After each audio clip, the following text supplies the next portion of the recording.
Praise the Lord and a very good morning to you all. இந்த காலை வேளையிலும் கூட உங்களை பார்ப்பதில் நான் மிகுந்த சந்தோஷம் அடைகிறேன். இந்த காலை வேளையிலும் கூட நம் தியானத்திற்காக ஒரு வசனத்தை நாம் எடுத்துக்கொள்ளலாம். சங்கீதம் 4வது அதிகாரம் 4வது வசனத்தை நான் உங்களுக்காக வாசிக்கிறேன்.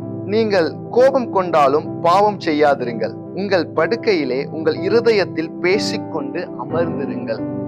நாம் போன வீடியோல ஒரு காரியத்தை குறித்து நாம் தியானிச்சோம். இன்டிமேட் ரிலேஷன்ஷிப் வித் காட், அதாவது தேவனுடன் நெருக்கமான உறவு நாம் எப்படி ஏற்படுத்த வேண்டும் என்பதை நாம் தியானிச்சோம். இன்றைக்கும் அதை குறித்து ஒரு பகுதியை நாம் தியானிக்க இருக்கிறோம். இந்த வசனத்தை நாம் வாசித்தவாறு, நீங்கள் கோபம் கொண்டாலும் பாவம் செய்யாதிருங்கள். இதை நாம் நன்றாக உணர்ந்து பார்த்தோம். ஆனால் கோபம் என்பது இயல்பானது, அப்படிதானா? நாம் எல்லாருக்குமே கோபம் என்கிறது வருகிறது, அப்படிதானா? நம்ம டெய்லி பார்த்தோம் அப்படின்னா ஒரு 3 to 4 டைம்ஸாவது நம்ம என்ன பண்றோம், கோபப்படுறோம்.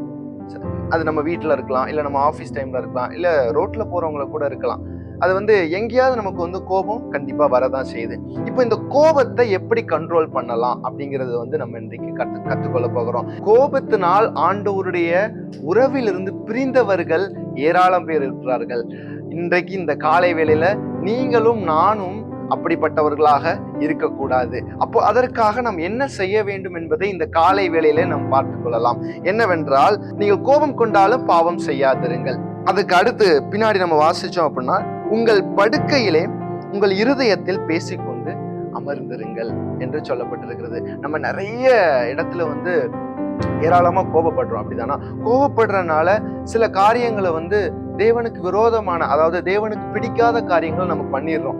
அது என்னவா இருக்கலாம்? சில நேரங்கள்ல நம்ம தவறான வார்த்தைகளை பேசி விடுகிறோம், இல்ல பிறருடைய மனதை காயப்படுத்துறவர்களா மாறுறோம், இல்ல அப்படின்னா சில ஆண்டவருக்கு விரோதமான காரியங்களை செஞ்சிடுறோம். இந்த மாதிரி நிறைய காரியங்களை நம்ம அறியாமையே நம்முடைய கோபத்தினால் நம்ம என்ன பண்றோம், இப்போ இதுல இருந்து தேவனுடைய உறவுல நம்மளை சீர்படுத்தி நம்மளை நிலைச்சிருப்பதற்கு நம்ம என்ன பண்ணணும் அப்படின்னா, இந்த கோபத்தை விட்டு நம்ம எப்படி சீக்கிரமா வெளியில வரலாம் அப்படின்னு நம்ம பார்க்கலாம் இந்த காலை வேளையில. அதற்கு அந்த வசனத்தை நம்ம வாசித்தவாறு இது ஒரு எக்ஸசைஸ் மாதிரி நம்ம எடுத்துக்கலாம்.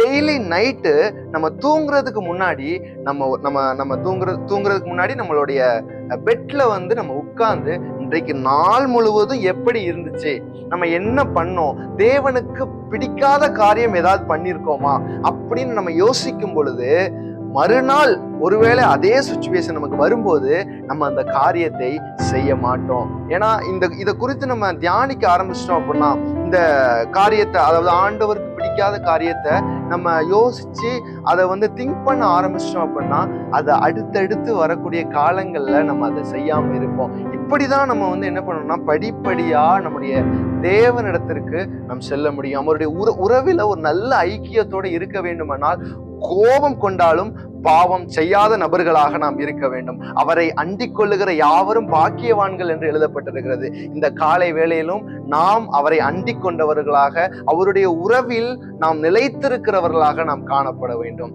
நாம் எல்லாரும் கண்களை மூடி நாம் ஜெபிப்போமா? பிதாவே, ஆசீர்வதிக்கப்பட்ட இந்த காலை வேளைக்காக உம்மை நாங்கள் நன்றியோடு துதிக்கிறோம் ஆண்டவரே. இந்த நேரத்திலும் கூட நீங்கள் எங்களுக்கு கற்றுக் கொடுத்ததின்படி நாங்கள் ஆண்டவரே கோபம் கொண்டாலும் பாவம் செய்யாமல் இருப்பதற்கு கர்த்தர் கிருபை பாராட்ட வேண்டும் ஆண்டவரே. தினமும் நாங்கள் என்ன செய்கிறோம் என்பதை நாங்கள் நிதானித்து பார்ப்பதற்கு எங்களுக்கு கிருபை பாராட்டுங்க ஆண்டவரே. நாங்கள் மீண்டும் கோபம் கொண்டு பாவம் எதுவும் செய்யாதபடிக்கு, உம்முடைய உறவில் இருந்து நாங்கள் ஆண்டவரை நழுவாதபடிக்கு, உம்முடைய உறவில் இருந்து நாங்கள் பிரியாதபடிக்கு கர்த்தர் நீர் எங்களை பாதுகாத்துக் கொள்ள வேண்டும் ஆண்டவரே. ஆண்டவரே ஸ்தோத்திரம். இதை கேட்கிறவர்கள் ஒவ்வொருவருக்குள்ளாக உம்முடைய ஆவியை நீங்கள் நிரப்பும்படியாய் நாங்கள் ஜெபிக்கிறோம் ஆண்டவரே. நீரே பொறுப்பெடுத்து வழி நடத்துங்க. இப்போ இயேசு கிறிஸ்துவின் நாமத்தில் ஜெபிக்கிறோம் நல்ல பிதாவே. ஆமென், ஆமென். God bless you all.